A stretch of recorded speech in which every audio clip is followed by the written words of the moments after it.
Welcome to What If Weekly, your Marvel Studios news roundup. It's our first episode, first week of news, and what a busy week it's been. We've got updates from Wakanda Forever, Blade, Deadpool 3, SheHulk, and even the long-awaited ARM Awards. I'm your host, insert joke here, Encyclopedia, so let's get into it. Marvel Studios' ARM Wars has been a project we've known about for a couple of years at this point. It was surprising not to see it on the schedule when we had the announcements of Phase 5 and 6. But finally, at D23, we got the announcement that is very much still in development and will be following Rhodey after the events of Secret Invasion. We got the news this week that Armor Wars is actually now in development as a feature film, with Yasir Lester, who was attached as writer for the show, staying on for the movie. Armor Wars was set to enter production next year, but those involved have been informed of this drastic change, and it currently has no set director or release date. Checking in with episode 7 of She-Hulk, Attorney at Law, once again people interested in seeing the appearance of the Man Without Fear in the MCU will have to wait, as we got a bottle episode at Abomination's Meditation Resort. We do, however, get a couple of interesting Easter egg characters in the form of Saracen and El Aguila. Saracen in the show is a man convinced he is a vampire, but as far as we know, he's not. In the comics, Saracen is one of the eldest vampires, forming part of a council called the Ancients alongside Nosferatu. El Aguila, however, proved himself by showing off his bioelectricity through his sword while calling the group together to take down Jen's traitorous fling.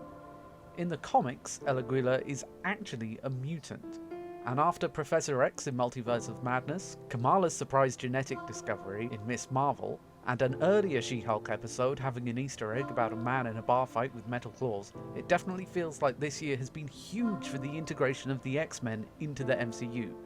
We still haven't heard anyone actually described as a mutant, but it feels like just a matter of time.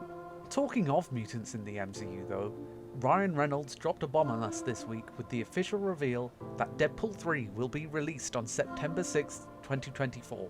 We've heavily speculated in the past that this film was coming out in February 2024, and earlier this month we heard that Disney were moving their February-dated untitled Marvel Studios movie into September.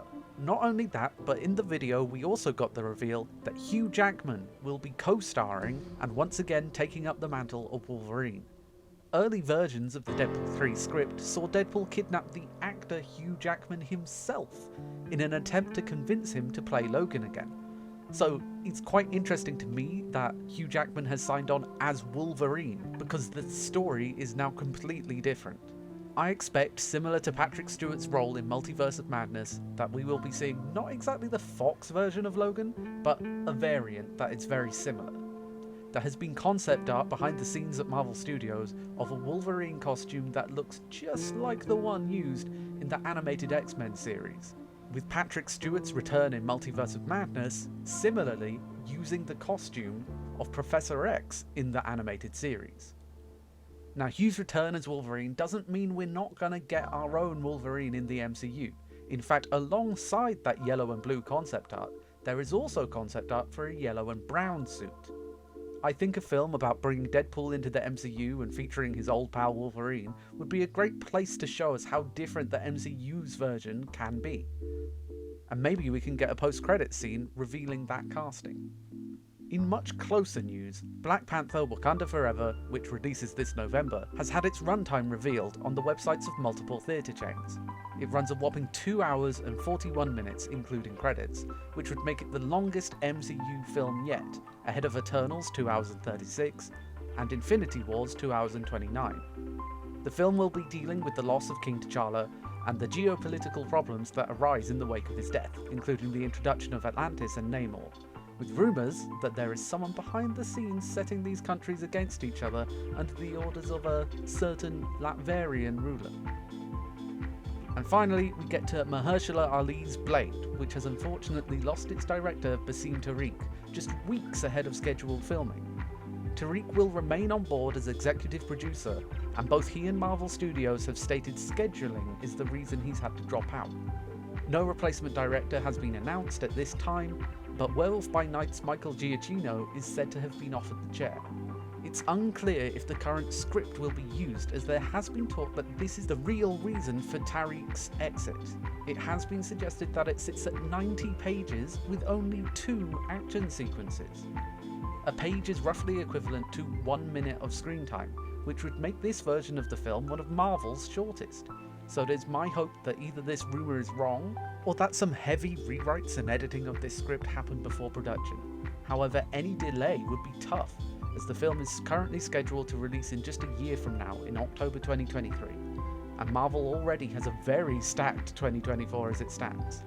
In May 2024 we have Captain America: New World Order. In July we have 2 films, a project listed as a collaboration between Sony and Marvel, something that movies like Madam Web and Kraven are not listed as, has shown up on production documents at Sony. I assume this to be the next Spider-Man film, as it follows the trend of being 3 years after the release of the prior movie. No Way Home having come out in 2021, 2024 makes perfect sense. We also have Thunderbolts releasing at the end of July. Then we have Deadpool 3 coming in September, and finally Fantastic Four will be starting off Phase 6 in November. If Blade is delayed, it will mean a complete reshuffle of Marvel properties, as the ideal release of October for Blade, being the spooky vampire that he is sandwiched in between 2 other properties. But any reshuffling would undoubtedly affect both Kang Dynasty and Secret Wars, and may involve them releasing in separate years. We don't know Marvel's plans for 2026 right now, but it would have to rearrange those as well. Hopefully we get some clear announcements on that front soon, because I'm really looking forward to the wealth of content Marvel has lined up for us. And on that note, we have come to the end of this episode of What If Weekly. I hope you enjoyed, and would love if you would like this video and subscribe for more weekly updates, as well as more long-form content like the video I did with Greg Sanders on his channel, about what exactly Marvel's Fantastic Four movie could look like.